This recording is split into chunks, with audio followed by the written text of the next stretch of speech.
कौम, आप इसे आदिवासी कहते हैं, मैं इनका जंगल का शेर कहता हूं।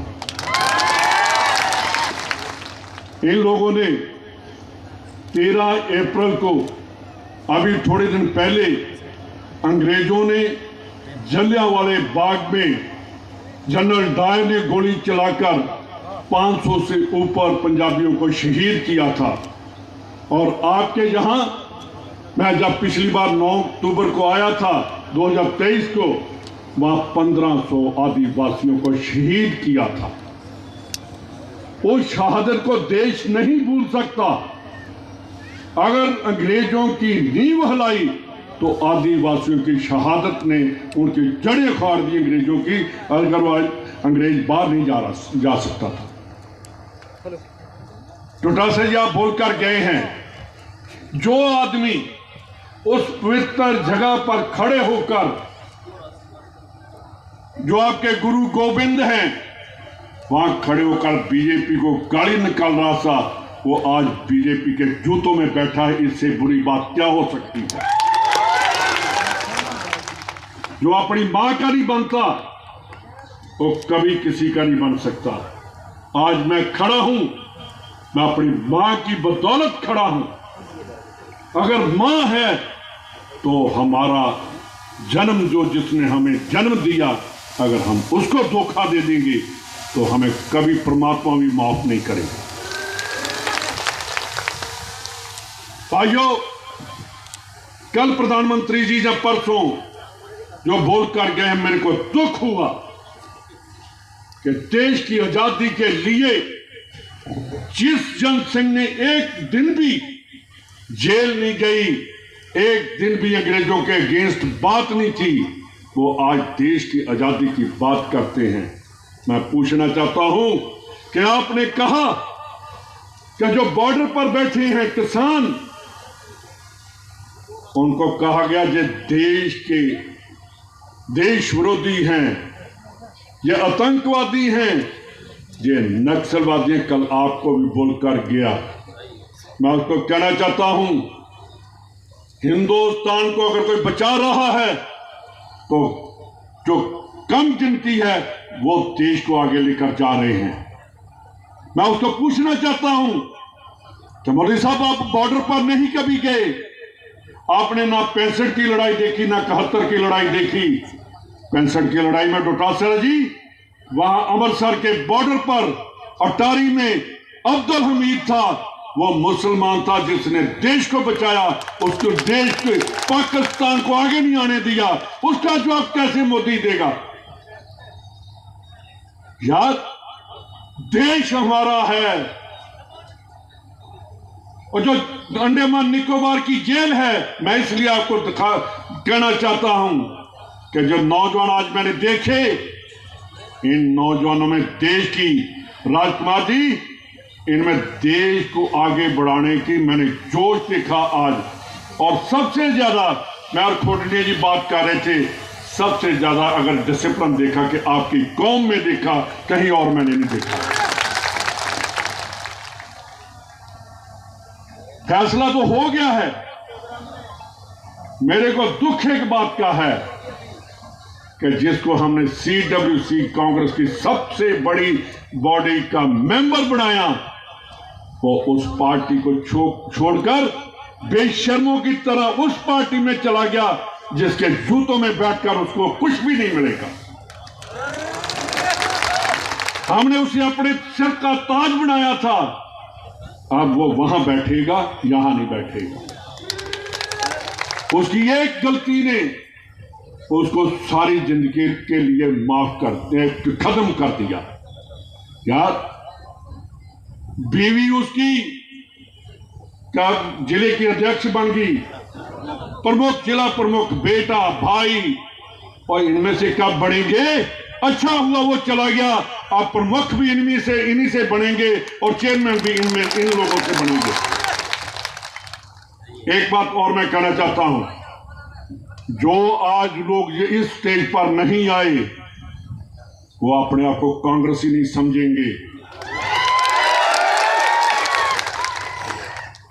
ये राहुल गांधी का हुक्म है ये खड़गे जी का हुक्म है कि हमारा बाप के साथ जो अलायंस हुआ वो उनका हुक्म है। जो उनके हुक्म दुली करेगा वो हमारी पार्टी का नहीं रहेगा, चाहे वो एमएलए हो या एक्स एमएलए हो, चाहे कुछ भी हो।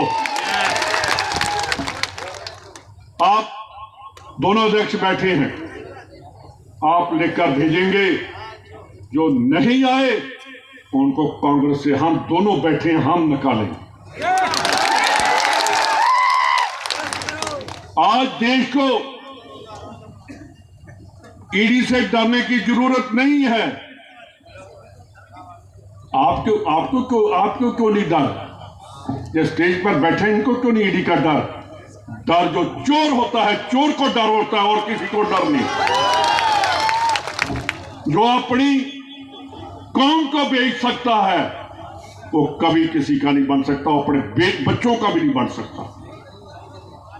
सबसे बड़ी, आज मैं अगर जनरल सेक्रेटरी हूं, प्रभारी हूं, डिप्टी सीएम रहा हूं, पहले मैं सिख हूं, फिर मैं कोई और हूं।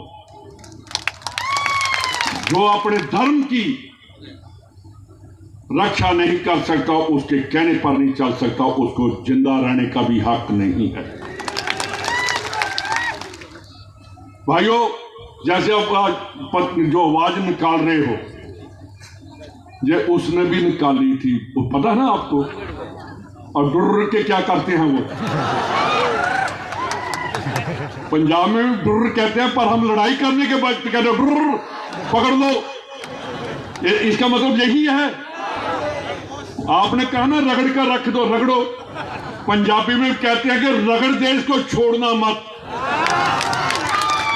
अब रगड़ दो, वो दोबारा उठ ना सके, वो भीख मांगता फिरे कि मेरे को माफ करो, उसको कोई माफी ना दे। मैं, देखिए, जैसी आपकी कौम ने कुर्बानी की, ऐसी सिखों ने भी कुर्बानी की। कि मोदी साहब कहते हैं कि हम घट गिनती को कांग्रेस आगे कर रही है। मोदी साहब, जिस दिन मुगलों ने कश्मीर के पंडितों को, तो वहां उनके जो जनेऊ हैं वो उतार कर उनको कत्ल कर रहे थे, तो वहां के हिंदू इकट्ठे होकर आए कि हमारी रक्षा करो। तो गुरु गोबिंद सिंह 9 साल के थे, उन्होंने क्या, कैसे आपकी रक्षा हो सकती है? कहने लगा कोई बड़ा लीडर, कोई देशभक्त, कौम को बचाने वाला, वो शहादत देगा तो हम बच सकते हैं।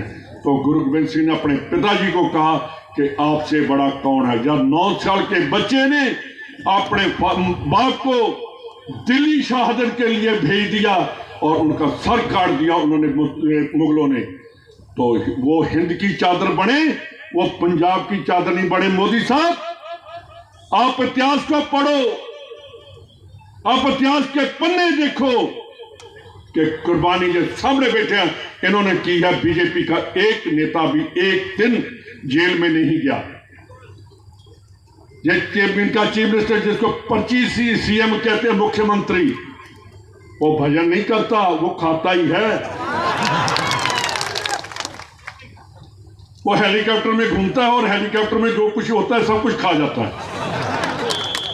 और जिसको ये नहीं पता कि प्रधानमंत्री मुख्यमंत्री नहीं होता, कहते हमारे सामने बैठे मुख्यमंत्री जी, मोदी जी।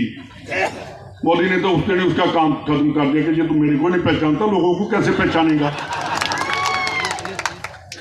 उसने श्रद्धांजलि भी दे दी। और पंडित जी ने किया, अच्छा श्रद्धांजलि तो लोकसभा में कर दी आप लोगों ने। राजपाल राउत आपकी आवाज बनकर पार्लियामेंट में बोलेगा, गरजेगा, गूंगा बनकर नहीं बैठेगा। वहां आवाज आएगी, आदिवासी की आवाज आएगी, पंजाबियों की आवाज आएगी, हिंदुस्तान की आवाज आएगी। वो आवाज बनेगा राजपाल राउत। आप, कल का दिन है आपके पास और आज का दिन। भाइयों बहनों, अगर मां बेटी जिस देश में आगे चलती है वो देश कभी पीछे नहीं रहता। आज कल और 2 दिन में एक एक वोट निकाल कर बीजेपी की जो गवर्नमेंट है उसको हमने उतारना है। मैं आप सबसे मैं इनसे पूछ रहा था, मैंने कहा ये नारा क्या लगा रहे हैं, तो कहने लगे ये जय जोहर कह रहे हैं। जितना जोश आप में उस नारे में है, मैं कहूंगा जय, तो आप आगे कहेंगे जय जोहर, ना पूरी आवाज नहीं आई तो आप मुकाबला कैसे करेंगे? हम जब कहते हैं ना वाहिगुरु जी का खालसा वाहिगुरु जी की फतेह, तो जो दूर भी खड़ा होता है वो भी उसी आवाज में वहीं से आवाज दे देता है। तभी हमने मुगलों को पंजाब से भगाया था।